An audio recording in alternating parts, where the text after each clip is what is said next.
Hey there, everyone, and welcome back into another edition of preseason Tomahawk Talk. I'm Adam Gotkin, joined alongside, as always, by Cameron Manna and Nathan Schwartz. And today we have a very special guest with us, assistant coach of the Bourne Braves, Jarrod Saltalamacchia. And coach, first off, thank you so much for joining us today.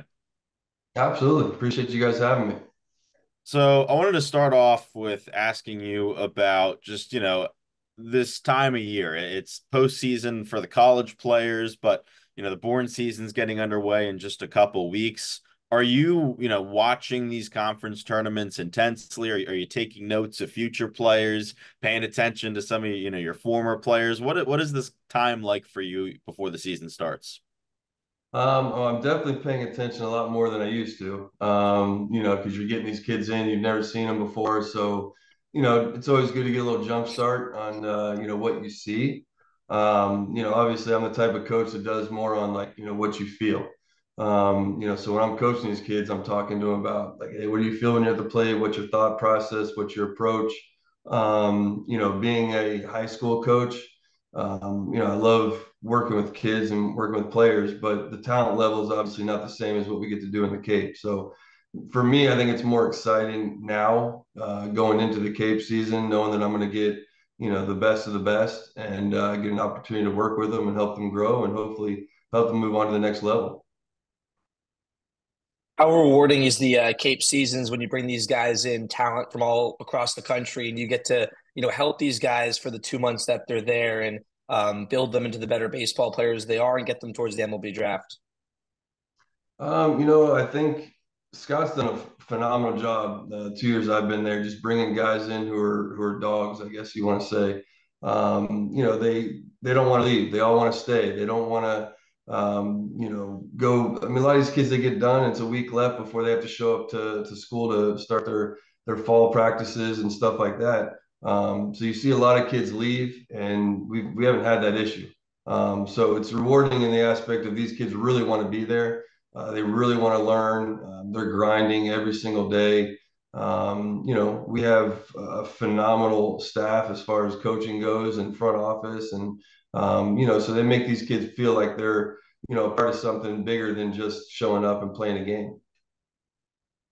And coach, you mentioned a lot about what makes Bourne so special right there, but I just want to take it into like a broader scope of what just makes summer baseball so special. I mean, there's a lot of these guys that are coming in, whether they're temp contracts or they're the whole summer. It just feels like whatever league or, especially the Cape League in particular, there's always such just a great atmosphere around summer baseball. So I just want to hear your thoughts on just summer baseball as a whole.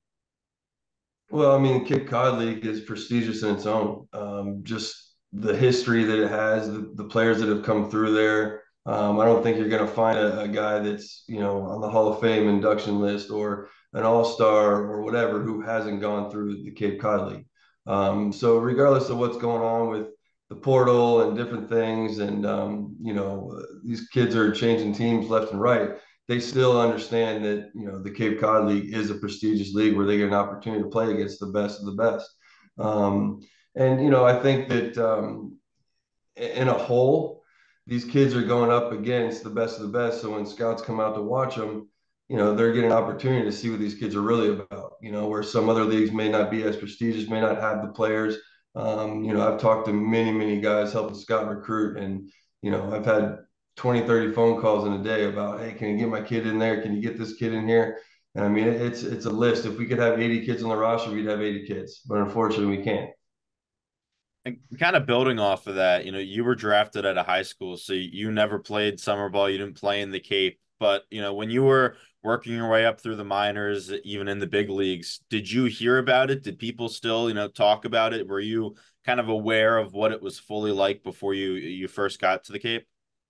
No, I thought it was like Summer Catch. I thought that the movie was exactly what the Cape was. No, I mean, I've heard some stuff, and I guess not being a college guy, I didn't really pay attention too much to it. But I know that if I were a college player, this is where I would want to be. I mean, ultimately, every kid's goal, regardless if you're in T-ball or if you're in college, you want to get to the big leagues. And this is, in my opinion, the best path to get there.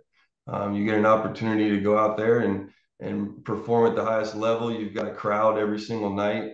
You know, there's some night games, obviously. You got a few day games. So I think it's probably the closest you're going to get to a minor league atmosphere, you know, where there's not 50,000 people in the crowd. You know, there may be 1,000, maybe 500. You're out there during the day. There's no clubhouse. You're working out. You're sweating. You're getting on a bus and you're going to the next city or whatever. You know, I think that's the hardest thing as a minor leaguer learning about is you're on a bus for 12 hours going to another state and you wake up and you play a game and do it all over again 3 days later. So I think this is a good preparation for them. And when you speak about that grind a little bit, you know, it's still baseball on Cape Cod, but these guys go from the really nice clubhouses, the turf fields, kind of have more surrounding them than they come to the Cape for that summer baseball grind. You're playing every day. Talk about, you know, as a coach, how do you at times have to, you know, keep the guys motivated in a sense? You went through that minor league grind. How do you keep those guys on that route just to stay with that grind? Well, I think you hit a good point there. I mean, let's be honest. I mean, I've got 4 daughters, and the ability to have adversity in general, these kids don't know anything about.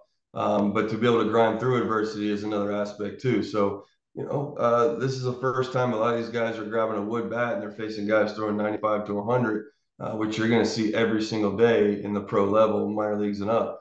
You know, now you have to learn how to hit with a wood bat and grind through things while you're grinding. You know, so I think that to your question, I think that it's important, and I think that these kids are learning something you're not going to learn at the college level. You know, I mean, you talk about turf fields, you talk about the clubhouses. I mean, some of these football players, and look at their clubhouses, and they're 900 times better than anything I ever played with, you know, in the big league level.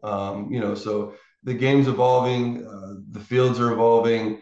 I think they do a great job keeping the field in the cave to a level where these kids can still perform. And I think as a coaching staff, we do a good job with preparing them to, hey, listen, man, yeah, you're over 4 today. Guess what? You get another shot tomorrow. You know, tomorrow's a new day. The next day's a new day. You got to have a short-term memory when it comes to baseball because at the end of the day, you could be 37, 38-year-old retired high school coach. So, you know, things happen. Coach, you talk a lot about the preparation behind these players, and you know you only get these guys for a couple of months, and for some of them it might only be a couple of weeks because, of course, we all know with the draft being in early July now. So, how rewarding has it been for you over these first 2 years that you've been on staff to see some of these guys get those dream phone calls and be able to make that next step to the minor leagues? I mean, it's a huge reward just seeing those guys, and not that I'm a huge part of that, but I feel like you know when I get a phone call from some of those guys a week later, 2 weeks later, or the next year, telling me how their season's going, it shows that they actually do care and they did listen. And like I said, Scott did a great job. He got players in that have that mentality. You're not always going to be able to build that type of culture. Players change, you know, mentalities change. But I feel like the guys we've got in have all been ones that just they want to play the game. It's yeah. I mean, at the end of the day, they want to get to the big leagues, play for a long time, make a bunch of money, but they understand that they got to go through the grind. And I think that things have changed a little bit. When I was coming up, it was like, hey, man, if you're in the first round, second round, take the money, go. Later on, go to college. You know, now it's almost like, listen, what's your goal? Is your goal to play in the big leagues? You're not going to make your money out of the draft. You know, that money's going to come and go because you got to live off of it. Like, just take what you can right now, get in the system, start going, and, you know, start your career if that's what you ultimately want to do. Now, if you want to go to college and get a degree, then hey, go to college, get a degree, have fun playing baseball while you're doing it. But I think 99% of the kids we get all have that aspiration of playing in the big leagues. So, you know, go get seen, sign for 10 grand and go start your career. When it comes to actually coaching on the Cape, how different is it from, kind of what you've experienced at the high school level with just only being with guys for, at max 2 months? And how do you try and make an impact on players, in that short amount of time? Yeah, so that's a great question because when I first took the job, well, I'll rewind. When I took the high school job, my goal was to try and change the mentality, change the culture of the game because travel ball had taken over everything. It's 4 years ago, it was a $15.3 billion industry in youth sports. So that just tells you right there that it's money driven. And a lot of these kids are getting taken advantage. They get paid $4,000 to go play in 6 tournaments, and nothing ever happens from it. They're being told there's going to be 60 scouts there. They show up and there's none. So the mentality has to change to going back to, why are you playing the game? Are you playing the game because you love it? Because then it's never going to be a job. If you do something you love, it's not a job. So that mentality needs to change. So when I came into the Cape, I was like, I really want to work with these kids' mentality of, hey, let's just love the game and have fun. And it's tough because you got college coaches who are saying, hey, listen, go to the Cape, play, don't change anything because we want you to hit this way. We want you to throw this way. And as a player, you see things that aren't working. You see the kids struggling. You see them, grinding with a wood bat. So you're like, man, if I could just talk to them. And like I said, we've been lucky. I've had kids that have been open with everything. And they tell me, hey, this is what my coach is telling me. What do you think? And they make the adjustments and they try. And then they get back to their college coach, and they're able to kind of understand his side of it, understand my side of it, and have that dialogue that's going to help better their career. I want to talk about a specific adjustment coach from last summer on the Bourne team. It was Garrett Michelle. I feel like from watching those games, his stance and his swing changed from out the summer to he really went on a tear when it came playoff time. From your standpoint, those major adjustments, how often do you make those, and what were those conversations like with Garrett? Well, like I said, I mean, 99% of a player's approach at the plate or player's swing is approach based. Everyone wants to talk about mechanics. When a guy's throwing 98 miles an hour, you don't have time to think about, let me get my elbow down, foot down, knee bent. Like, it's too late. So you have to have an approach. And 900 times out of, 901 times, if you have a different approach, you have success. So with Michelle, it was more just talking about, listen, man, you've got power to go the other way. You don't have to be in that pull zone because, when you think pull, you start to get anxious and get quick, and you start swinging at bad pitches, and you get a little bit, over, I guess, trying to strengthen and muscle it. So, our approach with him is like, hey, let's look outside, outer half of the plate, and let's just drive the ball the other way. And if you can, limit your swings and misses, you're going to have more success. If you can put the ball in play, you're going to have more success. So, he was very open to it. There were some times where he kind of struggled with not feeling it. Because let's be honest, these kids play 50, 60 games during the college season, and they come straight out here and play 40 something more. So this is the most games they've ever played. They're tired. They're swinging a wood bat. They feel defeated, so they try and do more. So simplifying it a lot of times and seeing success is how you kind of get them to buy in. Coach, we talked a lot about adjustments at the plate, but I wanted to learn a little bit more about what you and the rest of the staff are doing from a defensive mindset. And especially with you in the catcher's room, how are you working about, receiving, blocking, all those sorts of things? Yeah, so on the defensive side of things, it's a new age, it's a new era. So the one knee stance is something I'm not familiar with, but I've been working really hard to try and learn it. Picking those guys' brains, they probably taught me more than I'm ever going to teach them. I'm close with Jason Varitek, so kind of seeing what he does with those catchers in Boston. Just trying to learn as much as I can. And at the college level, these kids can do a lot more than what you can do at the high school level. So they're stronger, they're faster, their arm strength's better. So they can get away with a lot of that stuff. I think the number one thing I always tell them is, listen, at the end of the day, if the guy's on second, the guy's on third, you got to do whatever it takes to keep the ball in front. If that means getting up in a 2-point stance, then go ahead. If that means you're on a knee, you just be prepared for that ball to be in the dirt either way.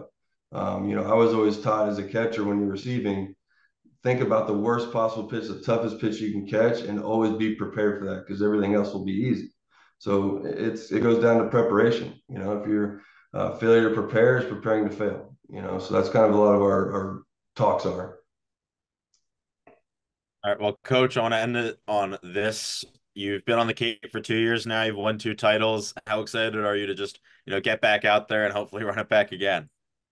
Yeah, I mean, I'm super excited. I've helped Scott a little bit with the recruiting with some of these guys, so I know what they are capable of doing. We just got to have that mindset of grind. We got to have that culture where we're all there together. We got to get the work in. The expectations haven't changed. Every year we're expecting to go out there and win and bring back another title. So this year's no different. All right, well, Coach, thank you so much. We're just about 3 weeks away from opening day, so we'll see you all soon. Make sure to follow us on Instagram and Twitter at Born Braves for updates all throughout the offseason. And as always, go Bravos.